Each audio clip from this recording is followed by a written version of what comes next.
Puro kayo impeachment. Sabi ni Mayor Atienza, bakit impeachment? Impeachment, impeachment. Puro kayo Sara, Sara, Sara. Mabuti, nandyan pa nga si Sara, may pag-asa pa ang bayan. Di ba nga? Ito, halimbawa, ito na lang si Edwin Garjola. Di ba nga? Na sinasabing daan-daan at bilyon-bilyon ang kinita sa kanyang construction company. Na ngayon isa na siyang congressman at kinatawan ng CWS party list. Ay ang dami di umano, Bakit hanggang ngayon hindi pa ito nakakasuhan man lang? Ngayon, nakatanga tayong lahat. Bakit yung iba'y wala pang kaso? Anong nangyari? Kasi kailangan pang pumirma sa impeachment. Ronnie Ramos. Di ba? Ang iniintindi ninyo, impeachment na puro mga politically motivated. Politically motivated sapagkat si Terry Ridon, buwisit lang yan kasi ilang beses siyang sinibak ni Presidente, di ba? Ilang beses ipinahiya kasi nakakita puro kabalbalan ang ginawa eh. Binigyan ng pagkakataong magtrabaho pero ang ginawa, bumiyahin ng bumiyahin nang walang output. Di ba? Hindi impeachment ni Sara ang gusto naming marinig. Prosecution ng mga magnanakaw sa Kongreso at Senado, yan ang gusto naming marinig. Yan yung sinasabi. Hindi yung puro kayo Sara. Mabuti, nandyan pa nga si Sara, may pag-asa pa ang bayan. Sabi ni Lito Atienza. Diretso na tayo sa ating mga mabanteng balita. Alas 5:16 na ho ng umaga. Naglabas ng hold departure order ang Sandigan Bayan laban sa magkapatid na sina Benguet Representative Eric Yap at dating ACT-CIS Party List Representative Ed Vic Yap.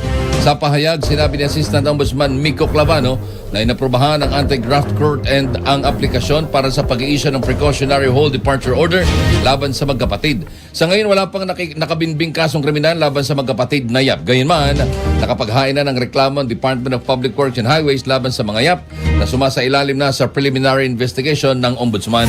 Nakakanadkad ang pangalan ng magkapatid na Yap sa flood control scandal. Ang precautionary hold departure order ay meron ding parehong epekto sa regular hold departure order o HDO. Abante Pilipinas. Bakit sila? Ba't sila yung nauna? Kasi sila yung mas malapit sa mga Duterte. Yun pala yun. Kasi sila yung mas malapit sa mga Duterte, kaya sila yung unang kinasuhan. Pero yung iba na hanggang ngayon ay hindi pa nakakasuhan, nasaan na? Yun ang hinahanap nitong si dating Mayor Lito Atienza. Siya ay, kung di ako nagkakamali, siya ay kinatawan ngayon ng party list na Buhay Party List. Tama ba? Paki-double check nga. Buhay Party List Representative. Si Mayor Lito Atienza. Ang tanong, nasaan na? Dahil sabi ni Mayor Atienza, bakit impeachment? Impeachment, impeachment. Puro kayo impeachment. Pero ang hinahanap namin, ayun ay ano tawag dito? Yung hindi impeachment ang gusto naming marinig. Ayan. Merong video. Akusan ninyo yung mga dapat manggitin at akusahan at hulihin at i-demanda rin. Hindi si Sara lang. Puro kayo Sara, Sara, Sara. Parang si Sara ang sanhin ng paghihirap ng Pilipino. Mabuti, nandyan pa nga si Sara, may pag-asa pa ang bayan. Sabi ni Lito Atienza, na dati hong alkalde ng lungsod ng Maynila. Diba hindi impeachment ni Sara ang gusto naming marinig. Prosecution ng mga magnanakaw sa Kongreso at Senado, yan ang gusto naming marinig. Ronnie Ramos, Abante Pilipinas. Yan yung sinasabi. Hindi yung puro kayo Sara. Nasaan? Di ba ga? Yung iba wala pa eh. Di ba ga? Ito, halimbawa. Ito na lang si Edwin Garjola.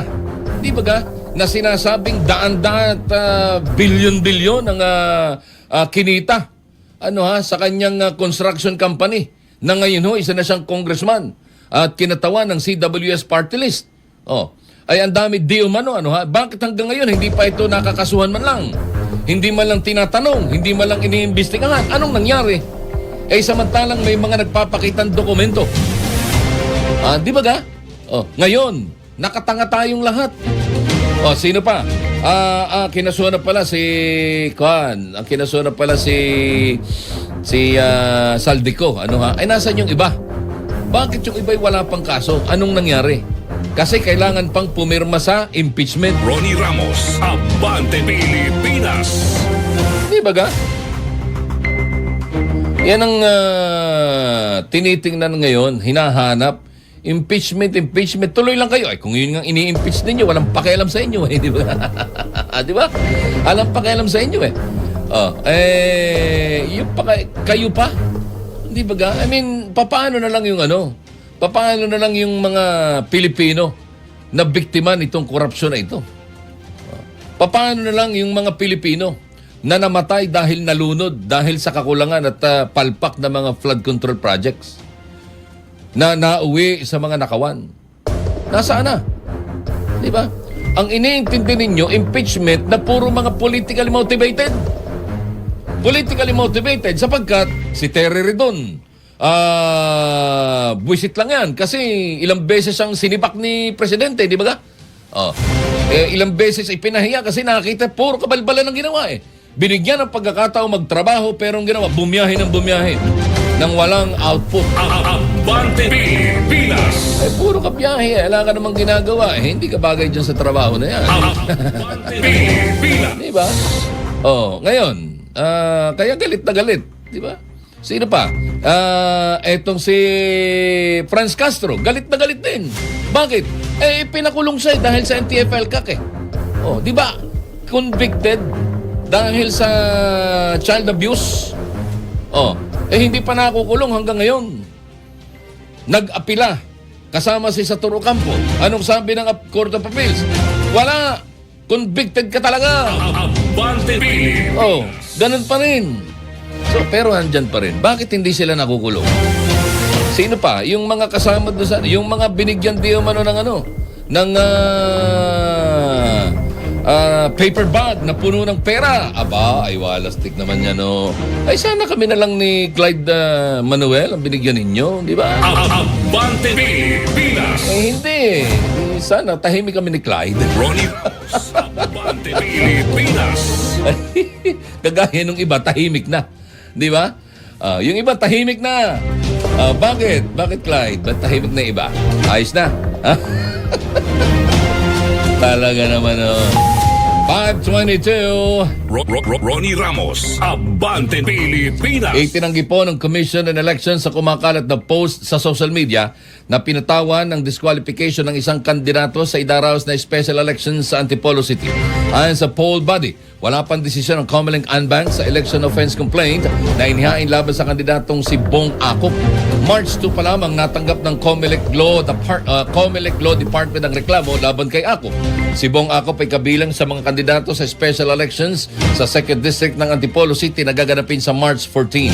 Paalala ng Comelec sa publiko, siguruhing beripikado ang mga impormasyong nababasa nila online bago paniwalaan o ibahagi. Abante Pilipinas. Well, yan ang problema ngayon dahil sa napakadaling gumawa ng mga aligasyon. Yung Comelec naman hindi basta-basta gagawa ng yan. Maglalabas ng impormasyon kung walang pinagbabasehan. Di ba ga? Ay kung may desisyon na yung Comelec Anbang, ay lalabas yan. March 2. Ay March 5 pa lang, hindi pa nga nakakarating nasa Law Department. O di pinag-aaralan pa ngayon yan. I-review pagkatapos didinggin yan. Diyan sa Comelec Anbang at saka sila magdidesisyon. It may take a couple of days. Maybe a week. At least. Kaya hintay lang. Hindi ganun kabilis kasi imagine, March 2, tapos March 5. So, 3 araw. Kung kailan lumabas yun? Nung isang araw pa. Hindi naman 24 hours yan. Kaya naman Abante Pilipinas. Kasi that is a political maneuvering against Akop. Dinadami ngayon ay Comelec. Yan ang masakit doon. Comelec, when we talk about election, lagi na lang, ang tawag doon, lagi na lamang silang collateral damage. Abante Pilipinas.